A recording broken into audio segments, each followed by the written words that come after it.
नमस्ते दोस्तों, कैसे हो? आज मैं फिर आप सभी के लिए और एक इंटरेस्टिंग कहानी को लेकर आई हूँ। कहानी में हम नोवा और निक के बीच जबरदस्त रोमांस और उनकी हार्ड लव स्टोरी को देखेंगे, इसीलिए वीडियो में एंड तक जरूर बने रहना। कहानी की शुरुआत में हम देखते हैं नोहा का आज बर्थडे है, इसीलिए विलियम और राफला ने मिलकर नोवा की बर्थडे पार्टी रखी है। लेकिन पार्टी में नोवा का बिल्कुल भी मन नहीं लगता क्योंकि निक वहाँ नहीं था। दरअसल विलियम ने निक को इंटर्नशिप के लिए बाहर भेज दिया था। वहीं नोवा के पास उसकी फ्रेंड जेना आती है। जेना नोवा का मूड ठीक करने उसे अपने रूम में लेकर जाती है। वहाँ जाकर वो दोनों ड्रिंक करने लगते हैं। वो लोग जब आपस में बातें कर ही रहे होते हैं, तभी नोवा को पता चलता है निक भी वहाँ आ गया है, इसीलिए वो जल्दी से बाहर जाती है। निक को देखकर नोवा काफी खुश होती है और उसे हक कर लेती है। वो लोग काफी दिनों बाद मिल रहे थे, इसीलिए निक बाहर ही नोवा की प्यास बुझाने लग जाता है। निक जब नोवा के साथ होता है तभी उन दोनों को विलियम और राफला भी देख लेते हैं। वो कभी नहीं चाहते थे निक और नोवा कभी एक हो। वहीं निक नोवा को उसका बर्थडे गिफ्ट देता है और उसे अपने हाथों से पहनता है। अगले दिन नोवा और निक एक साथ काफी समय बिताते हैं और बहुत एंजॉय करते हैं।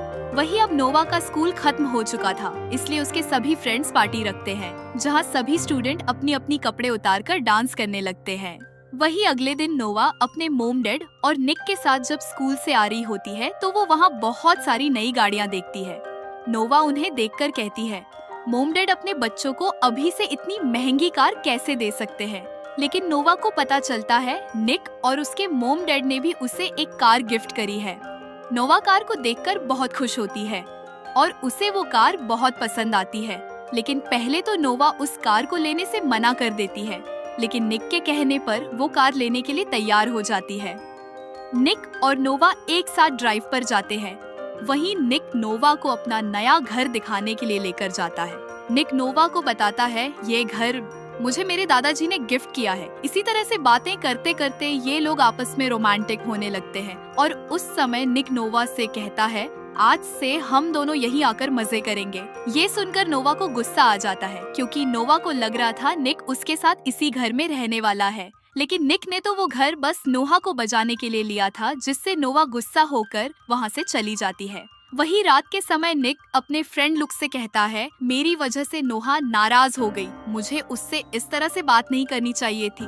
दूसरी तरह नोहा भी अपनी फ्रेंड जेना से कहती है, मुझे लगा रहा था नोवा और मैं अब एक साथ रहेंगे, लेकिन उसे तो बस मेरी लेने से मतलब है। वही अगले दिन नोवा की मोम उसे उसके लिए एक रूम दिखाती है, जहाँ उसके साथ एक लड़की भी रहेगी जो उसकी रूम पार्टनर है। वही दूसरी तरफ हम निक को देखते हैं, जो अपने डैड के ऑफिस में होता है।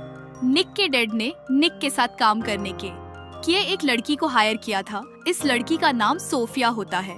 सोफिया निक से कहती है, मुझे तुम्हारे बारे में सब पता है, तुम लड़कियों को किस नजर से देखते हो, इसलिए तुम मेरे बम को मत घूरना। लेकिन सोफिया के जाने के बाद निक पीछे मुड़कर उसके बम को देखता है। अगले सीन में हम नोवा को उसकी मोम के साथ देखते हैं। नोवा की मोम नोवा को निक और उसका फोटो दिखाती है और उसे कहती है, तुम दोनों के बीच में क्या चल रहा है? नोवा अपनी मोम को बताती है, मैं और निक एक दूसरे से प्यार करते हैं। नोवा की मोम उसे निक से दूर रहने के लिए कहती है क्योंकि निक उसका स्टेप भाई है। लेकिन नोवा अपनी मोम से कहती है, मैं अब 18 साल की हो चुकी हूँ, इसीलिए मुझे पता है मुझे क्या करना है। वही नोवा अपने रेंटल रूम पर जाती है, जहाँ वो देखती वहाँ तो पार्टी चल रही है। नोवा की रूममेट ब्रायन नोवा को वहाँ देखकर सभी लोगों को वहाँ से बाहर निकलने के लिए कहती है। ब्रायन नोवा से पूछती है, तुम तो 7 दिन बाद यहाँ आने वाली थी? तो नोवा उसे बताती है, मेरा मूड ऑफ था, इसलिए मैं यहाँ जल्दी ही आ गई। ब्रायन नोवा को बताती है, मैंने भी एक लड़के से प्यार किया था, लेकिन उसने मुझे धोखा दिया, लेकिन अब मैं सिंगल ही बहुत खुश हूँ। वो लोग जब आपस में बातें कर ही रहे होते हैं, तभी वहाँ माइकल नाम का एक लड़का अपनी शर्ट लेने के लिए आ जाता है। ब्रायन नोवा को माइकल से मिलवा है और नोवा को बताती है। वही हम विलियम को देखते हैं, जो नोवा की मोम को कॉल करके बताता है, तुम्हारा आइडिया काम कर गया। दरअसल सोफिया को नोवा की मोम ने ही निक के साथ काम करने के लिए भेजा है, ताकि वो नोवा की निक से अगल कर सके। अगले सीन में हम देखते हैं नोवा निक के साथ उसकी छोटी सिस्टर से मिलने के लिए जाते हैं और उसके साथ काफी मस्ती करते हैं। लेकिन जब वो लोग वहाँ से जाने लगते हैं, तभी वहाँ निक की मोम आ जाती है निक की मोम ने 10 साल पहले ही निक को छोड़ दिया था। इस बात को लेकर निक उनसे बहुत गुस्सा है, इसीलिए निक अपनी मोम से बात किए बिना ही नोवा के साथ वहाँ से चला जाता है। वही घर आने के बाद निक बहुत ज्यादा सैड हो जाता है। वो नोवा से कहता है, मेरी मोम को 10 सालों तक मेरी याद नहीं आई। वही काम खत्म होने के बाद नोवा निक को अपने रेंटल अपार्टमेंट में लेकर जाती है, लेकिन निक वहाँ ब्रायर को देखकर पूरी तरह से शॉक हो जाता है। नोवा निक से कहती है, यह मेरी रूम पार्टनर ब्रायर है। निक ब्रायर को वहाँ देखकर परेशान हो जाता है, क्योंकि ब्रायर निक की एक्स गर्लफ्रेंड थी, लेकिन एक एक्सीडेंट की वजह से निक ने उसे छोड़ दिया था। निक जल्दी से वहाँ से निकल जाता है, लेकिन जल्दबाजी में निक का फोन वहीं गिर जाता है। अगले सीन में हम देखते हैं निक नोहा को एक बिग गिफ्ट करता है और वो दोनों नोहा के अपार्टमेंट में आ जाते हैं। वहाँ आकर नोवा निक के साथ रोमांटिक होने लगती है, लेकिन निक उसे ये सब करने से मना करता है। लेकिन नोवा के कहने पर निक भी नोवा की प्यास बुझाने लगता है। तभी वहाँ ब्रायर आ जाती है, इसीलिए निक को वहाँ से जाना पड़ता है। वही अगली सुबह नोवा से मिलने के लिए निक की मोम आती है। नोवा निक की मोम से कहती है, आप यहाँ क्या लेने आई है? निक की मोम नोवा से कहती है, मुझे तुमसे निक के बारे में कुछ बात करनी है। लेकिन नोवा उनसे कोई बात नहीं करती और उन्हें वहाँ से जाने के लिए कहती है। निक की मोम नोवा से कहती है, निक को मदद की जरूरत है, इसीलिए तुम्हें मुझसे बात करनी होगी। वो नोवा से कहती है, अगर तुम्हें निक का सच जानना है तो तुम मुझे कॉल कर सकती हो। ये कहकर वो वहाँ से चली जाती है। अगले दिन नोवा निक के घर डिनर करने के लिए जाती है, जहाँ वो सोफिया से मिलती है। वहीं फिर वो सभी लोग साथ बैठकर डिनर करते हैं, जहाँ निक को सोफिया के साथ खुशी खुशी बातें करते देख नोवा जेलस होती है, इसीलिए वो वहाँ सभी लोगों को बता देती है। निक और मैं एक साथ एक रूम में रहना चाहते हैं। ये सुनकर सभी लोग शॉक हो जाते हैं। वहीं नोवा वहाँ से उठकर चली जाती है।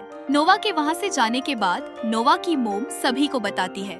नोवा के डैड के जाने के बाद उसे रात में बुरे सपने आते हैं, इसीलिए वो सभी से इसी तरह से बात करती है। निक नोहा से बात करने के लिए उसके पीछे जाता है, जहाँ नोवा निक के ऊपर बहुत गुस्सा होती है।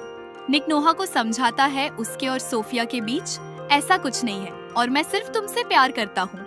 नोवा उससे कहती है, तुम्हारे डैड तुम्हारी शादी सोफिया से करना चाहते हैं और उन्हें वो पसंद है। निक नोवा से कहता है, हम दोनों को कोई अलग नहीं कर सकता और तुम्हें मेरे ऊपर विश्वास करना होगा। लेकिन नोवा वहाँ से चली जाती है। अगले सीन में हम देखते हैं नोवा निक की मोम को मिलने के लिए निक के घर पर बुलाती है। निक के घर पर कोई नहीं होता, इसलिए निक की मोम नोवा को वहाँ रखे एक दराज में कुछ पेपर देखने के लिए कहती है।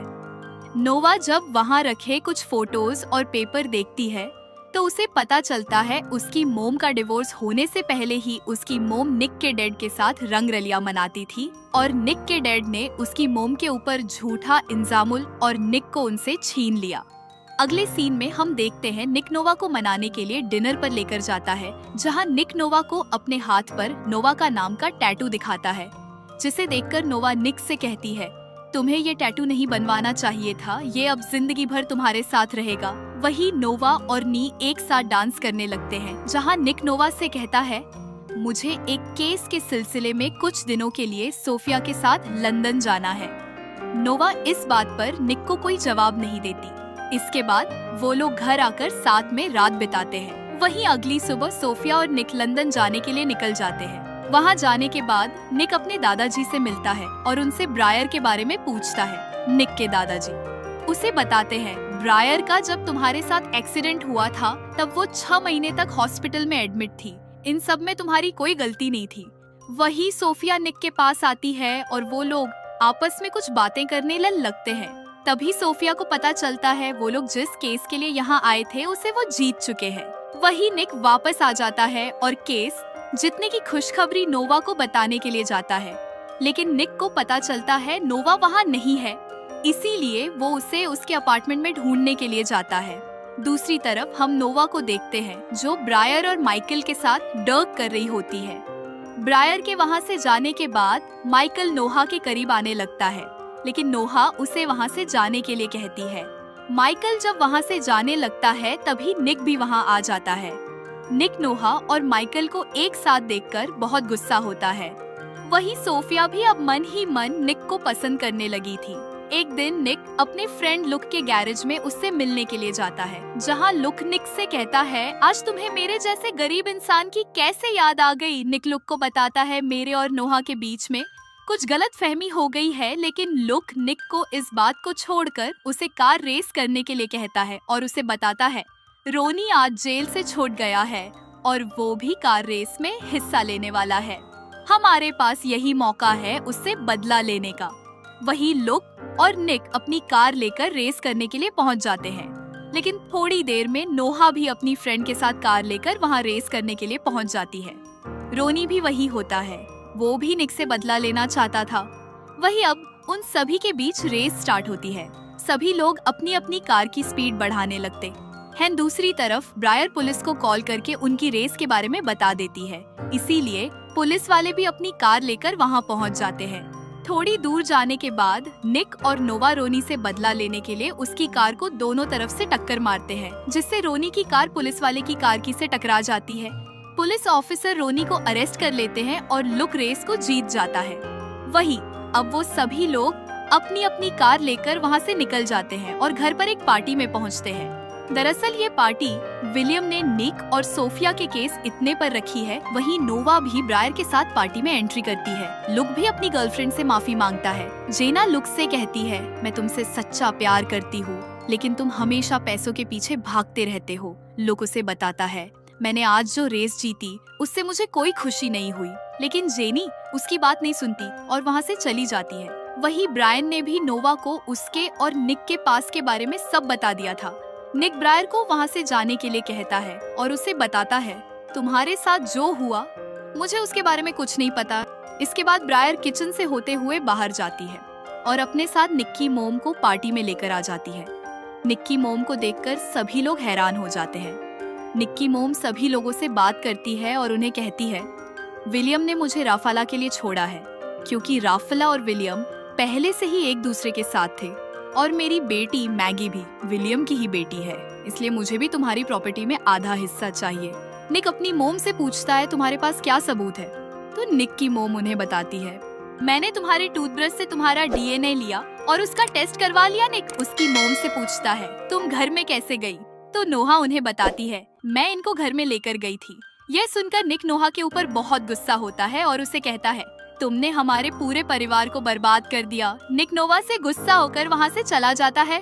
नोवा भी निक को समझाने के लिए उसके पीछे अंदर जाती है, लेकिन निक अंदर जाकर सोफिया को किस कर लेता है। यह देखकर नोवा बहुत ज्यादा दुखी होती है। तभी नोवा के पास ब्रायर आती है और उसे सोफिया और निक के कुछ फोटोज दिखाती है, जिन्हें देखकर नोवा वहाँ से चली जाती है। वहीं निक को समझ आ जाता है उसने नोवा के साथ अच्छा नहीं किया, इसीलिए वो नोवा को ढूंढने के लिए वापस पार्टी में जाता है। लेकिन ब्रायर निक को बताती है, नोवा अब तुम्हें कभी नहीं मिलेगी। दरअसल ये सारा खेल ब्रायर का ही था। वहीं नोवा माइकल के पास जाती है और अपना मूड ठीक करने के लिए वो माइकल को अपनी सवारी करने के लिए कहती है। तो माइकल भी नोवा के साथ एंजॉय करने लगता है। काम खत्म होने के बाद जब नोवा बाहर आती है तो वो देखती है निक भी वहाँ आ चुका है, लेकिन नोवा निक से बात किए बिना ही वहाँ से चली जाती है। ये देखकर निक भी अपनी गाड़ी लेकर वहाँ से चला जाता है। अगले सीन में हम नोवा को देखते हैं, जो अपने डैड की तब के पास जाती है और वहाँ वो अपने डैड को हमेशा के लिए गुड बाय कहती है। लेकिन नोवा को वहाँ कुछ लिखा हुआ दिखाई देता है, जिसे निक ने लिखा था। नोवा उसे पढ़कर मोशन हो जाती है, क्योंकि निक ने वहाँ नोवा के लिए यह लिखा था, मैं हमेशा तुम्हारे साथ हूँ। और इसी सस्पेंस के साथ इस मूवी की हैप्पी एंडिंग हो जाती है। दोस्तों, मूवी पसंद आई हो तो वीडियो को लाइक और चैनल को सब्सक्राइब करना ना भूलें। Thanks for watching.